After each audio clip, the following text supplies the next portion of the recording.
Black Knight 2000, a Steve Ritchie game that I was wanting for years. Every Texas Pinball Festival, I look forward to someone hopefully bringing this game so I could play it because I enjoyed the speed and the music and the difficulty of it.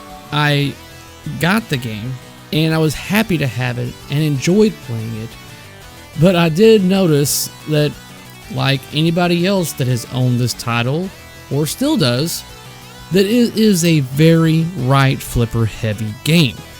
I would play 20-minute plus long games because it was just rinse and repeat. It got to the point to where I was just like, okay, I think I'm done with this game because I don't want to say it got easy, but it was rinse and repeat. There wasn't much to it because, once again, it's a right flipper heavy game. With that being said, it became my game in my collection that was going to be on the chopping block whenever I saw something else that I was wanting. And so be it, a game did come up for sale / trade. And I was like, man, I wonder if this person would be interested in trading for my Black Knight 2000. And evidently the stars aligned in my favor because Black Knight 2000 was a game that he was wanting in for a trade. We did basically, it was an even swap trade, no cash or anything else like that. An average condition Black Knight 2000, like you see here, for a little bit above average game. And that game just happens to be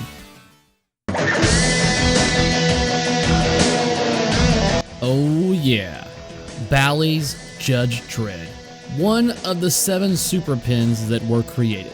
For those that don't know, a super pin was any game that was released by Williams and Midway between the years of 93 and 94 that was a wide body. Now this is typically the body of the game is almost about the width of the actual back box. Other games include Twilight Zone, Indiana Jones, Star Trek The Next Generation, Popeye, and Demolition Man, and Red and Ted's Roadshow? Yeah, that's the other one. So you have a total of 7 super pins, and now I own one of them. This game is loaded.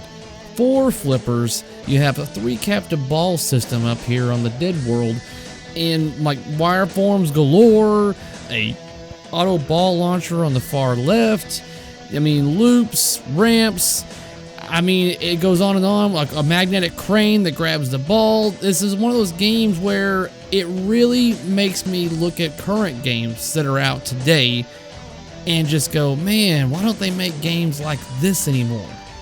That are just packed and have all kinds of cool stuff going on in it. Anyways, I believe I traded up in this case because this game has many different ways to go about playing it and both flippers matter.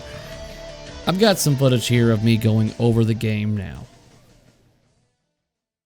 Alright, so let's turn this thing on and see and make sure everything works. I did not do this as per usual whenever I buy a machine. I want to say when I got it home and I first turned it on, yes, we've got that. So already I know that I've got to get in the back box to make sure that we don't have any issues with the MPU. Let's do that real quick. Alright. Okay, so it looks like it's got remote battery. Oh, okay. That must have been lost in transit. So there's that problem. Okay, so that should be an easy fix.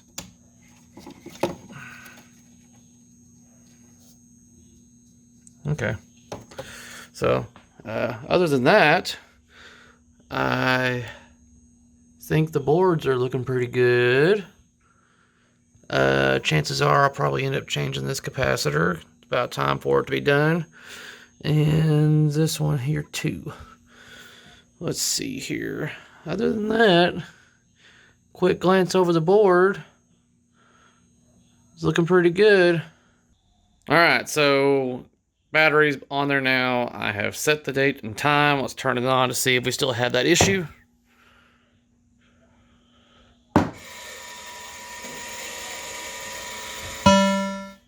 All right, that's resolved. Let's go through all the settings, make sure all the switches working. All right, let's go into our settings here.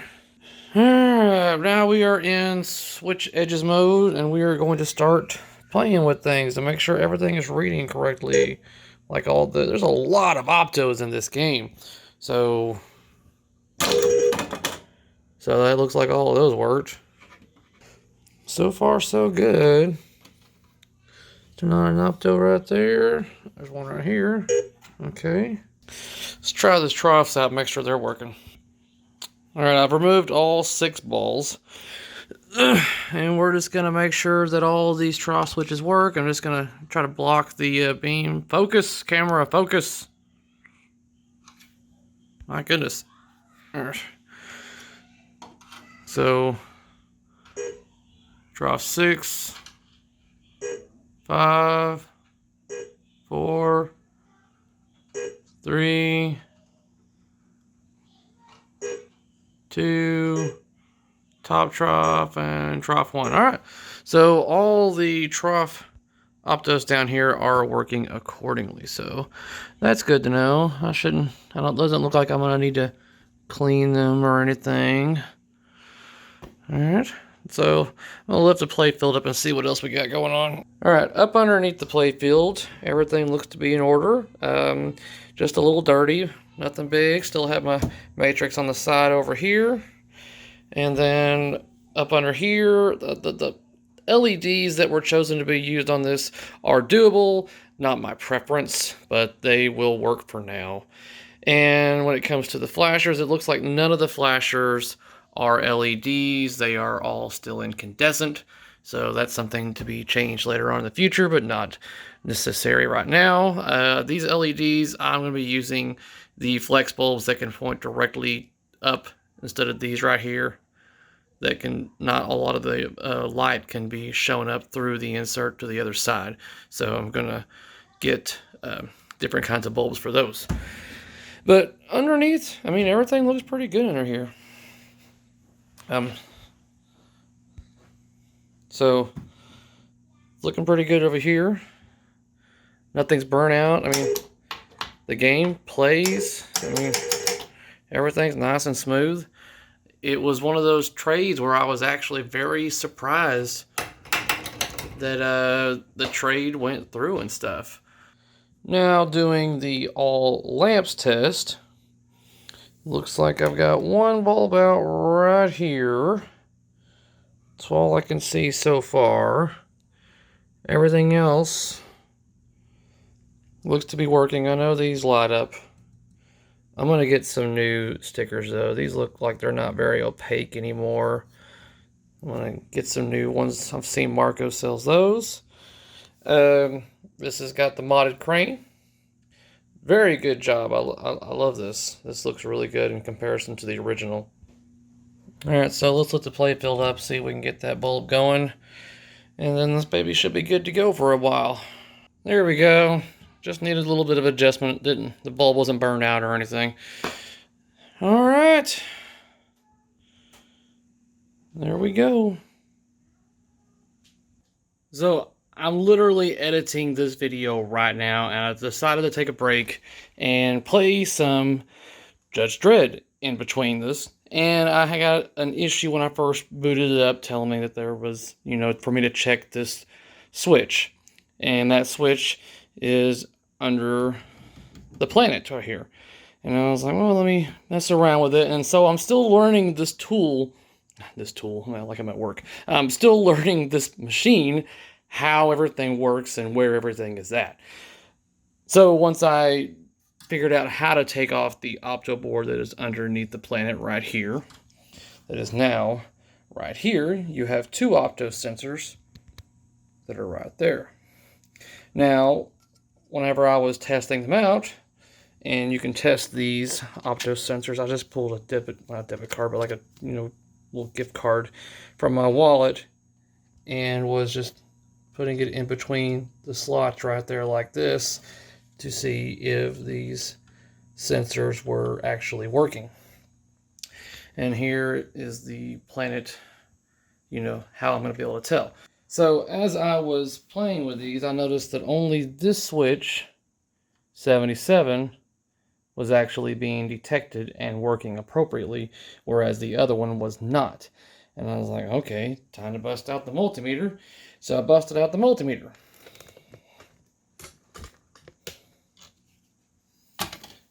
Now, typically, when you have just a couple of components, like, this one has a resistor, a diode, and an opto. That's pretty much all you're dealing with on this board right here. So first off, I checked my voltage, and yes, I am getting my 12 volts to the board. Then I checked my diode. My diode is good, so I'm only able to get current to go one direction. My resistor measures the appropriately, and that's the good thing when you have something like this, guys, because this is the same circuit. So you can compare a good to a supposed bad. So if I'm getting readings of 470 off this resistor, which was the suspected bad one, and my readings are different over here, then that may be your issue. Although all my components were reading correctly. My voltages were all reading correctly on the actual opto sensor itself, as the same up here. I'm like, okay, if all my voltages and all my readings and all the components are there, why am I not getting the signal? And I swear to God, all I did was just simply lean over and blow a little bit of dust, evidently, that was in there, and that cleared up that issue. Just a little bit of dust was enough to make it to where this sensor wasn't reading. So that's when I got my isopropyl alcohol and Q-tip and actually cleaned both sensors really well. And since I cleaned both sensors, you will see that both are working correctly now. So all I got to do now is put that board back on there again and play some more, and I'll get this video out to you guys. Alright, got the board back in there. We'll start the test.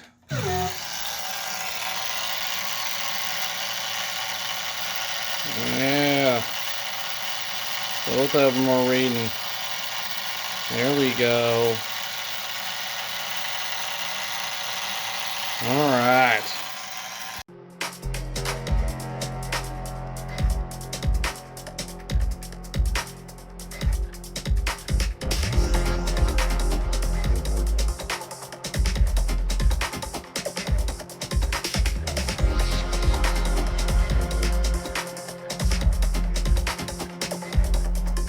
Now I know some of you out there are probably asking, hey Cary, what's the condition of your topper?